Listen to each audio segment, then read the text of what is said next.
মহেশখালীর ভাসমান এলএনজি টার্মিনালের একটিতে অগ্নিকাণ্ডের ২০ দিন পরও তা পুরোপুরি মেরামত করা যায়নি। মার্কিন কোম্পানি এক্সিলারেট এনার্জি পরিচালিত ওই টার্মিনালের দুটি বয়লারের একটি ক্ষতিগ্রস্ত হওয়ায় সরবরাহ কমেছে এলএনজির। মাঝে ২ থেকে ৪ দিন পরিস্থিতির সামান্য উন্নতি হলেও আবারও সংকট দেখা দিয়েছে গ্যাসের, যার প্রভাব পড়েছে আবাসিক, গ্রাহক ও উৎপাদনমুখী শিল্প কারখানায়। গ্যাস সংকটের সার্বিক পরিস্থিতি জানাতে চট্টগ্রাম থেকে যুক্ত আছেন শোয়েব রহমান, নোয়াখালী থেকে নাসিম শুভ। শুরুতে বন্দরনগরীর খবর জানবো শোয়েবের কাছ থেকে। শোয়েব, জানাবেন ফিলিং স্টেশনগুলোতে এখন গ্যাসের চাপ কেমন দেখা যাচ্ছে, আর চট্টগ্রামের সার্বিক কী পরিস্থিতি? উজ্জ্বল, আপনি যেমনটি বলছিলেন যে মহেশখালীতে ভাসমান এলএনজি টার্মিনালের একটিতে ত্রুটি হওয়ার কারণে গেল ২০ দিন ধরেই কিন্তু ভোগান্তিতে রয়েছেন চট্টগ্রামের বাসিন্দারা। বিশেষ করে এলএনজি সরবরাহের চাপ কম থাকার কারণে ফিলিং স্টেশন থেকে শুরু করে বাসাবাড়ি কিংবা উৎপাদনমুখী যে সকল শিল্প কারখানা রয়েছে সব জায়গাতেই কিন্তু এক ধরনের বিপর্যয় নেমে এসেছে বলা যায়। আমরা এই মুহূর্তে নগরীর একটি ফিলিং স্টেশনে রয়েছি এবং এখানে অনেকেই কিন্তু গতকাল রাত থেকে কিংবা কেউ কেউ ভোর থেকে এখানে লাইনে দাঁড়িয়ে আছেন, তবে এখন পর্যন্ত কিন্তু এই স্টেশনটিতে গ্যাস নেই এবং গ্যাস দেওয়া যাচ্ছে না। আপনি দেখতে পাচ্ছেন যে সিএনজিগুলো ঠায় দাঁড়িয়ে রয়েছে, কেউ কেউ 8 ঘন্টা, কেউ 10 থেকে 12 ঘন্টা পর্যন্ত দাঁড়িয়ে রয়েছেন, কিন্তু এখনও পর্যন্ত গ্যাস পাচ্ছেন না এবং এটি দিনে এবং রাতে পুরোপুরি একই চিত্র।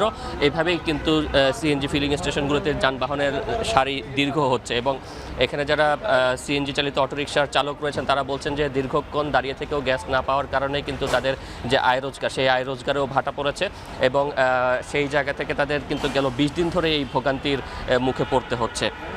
এবং শুধুমাত্র এই সিএনজি ফিলিং স্টেশন নয়, বাসাবাড়ির কথা যদি বলি সেখানেও গ্যাসের চাপ কম থাকার কারণে রান্নাবান্না সহ নিত্য যে কাজ রয়েছে সেখানেও কিন্তু সাধারণ মানুষকে ভোগান্তিতে পড়তে হচ্ছে। এবং আপনি জানেন যে চট্টগ্রামের অনেকগুলো বিদ্যুৎ কেন্দ্র রয়েছে যেগুলো গ্যাস দ্বারা পরিচালিত হয়, সেখানেও গ্যাস সরবরাহ না থাকার কারণে বা চাপ কম থাকার কারণে বিদ্যুৎ উৎপাদনেও কিন্তু এক ধরনের ঘাটতি তৈরি হয়েছে এবং সেই ঘাটতির কারণে লোডশেডিংয়ের মাত্রাও কিন্তু বেড়েছে। একদিকে গ্যাস না থাকার কারণে রান্নাবান্নার সমস্যা, অন্যদিকে লোডশেডিংয়ের কারণে জনজীবন একেবারেই বিপর্যস্ত।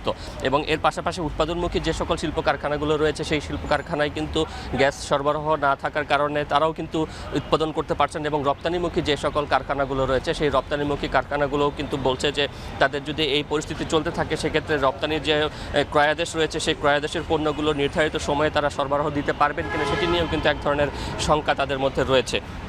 এবং আমরা জানি যে চট্টগ্রামে প্রায় ৪০০ মিলিয়ন ঘনফুটের মতো গ্যাসের চাহিদা রয়েছে দৈনিক এবং সেই জায়গা থেকে বর্তমানে সরবরাহ হচ্ছে ২০০ মিলিয়নের কম ঘনফুট গ্যাস এবং অর্থাৎ প্রায় ৫২% ঘাটতি কিন্তু রয়েছে।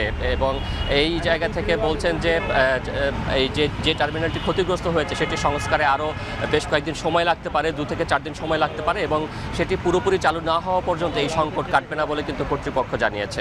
উজ্জ্বল, জানবো নোয়াখালীর পরিস্থিতি। নাসিম শুভ যুক্ত আছেন। শুভ, জানাবেন গ্যাস সংকটের কী প্রভাব পড়েছে জনজীবনে?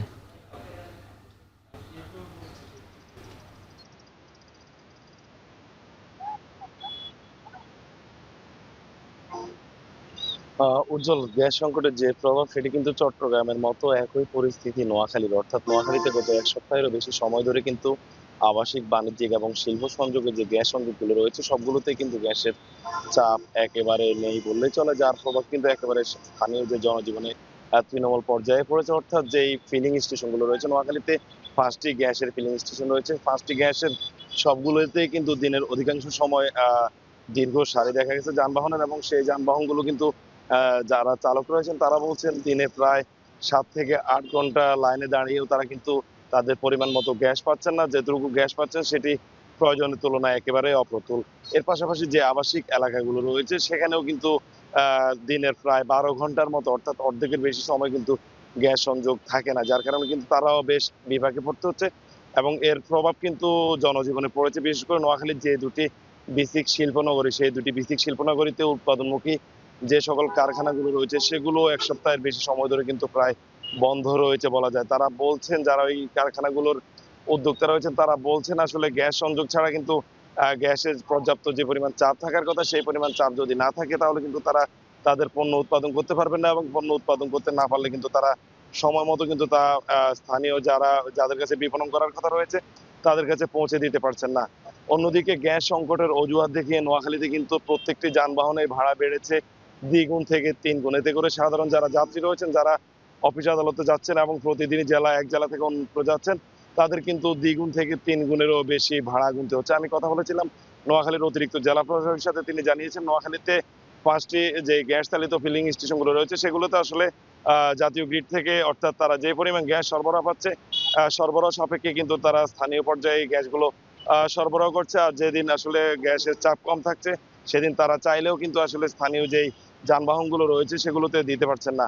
আর আমি কথা বলেছিলাম বাখরাবাদ গ্যাস ডিস্ট্রিবিউশন কোম্পানি লিমিটেডের যিনি এখানে দায়িত্বরত রয়েছেন তার সাথে, তিনি জানিয়েছেন আসলে তাদের কেন্দ্রীয়ভাবেই তাদের গ্যাস সরবরাহের পরিমাণ কম থাকায় তারাও কিন্তু গ্রাহকদেরকে চাহিদা মতো তাদের যে গ্যাস সেটি দিতে পারছেন না বলে কিন্তু তিনি জানিয়েছেন। তো আসলে এই ছিল নোয়াখালী থেকে গ্যাস সংকট নিয়ে আমার কাছে এখন অবধি সব শেষ। নোয়াখালী ও চট্টগ্রাম থেকে গ্যাস সংকটের খবর জানাচ্ছিলেন সহকর্মীরা।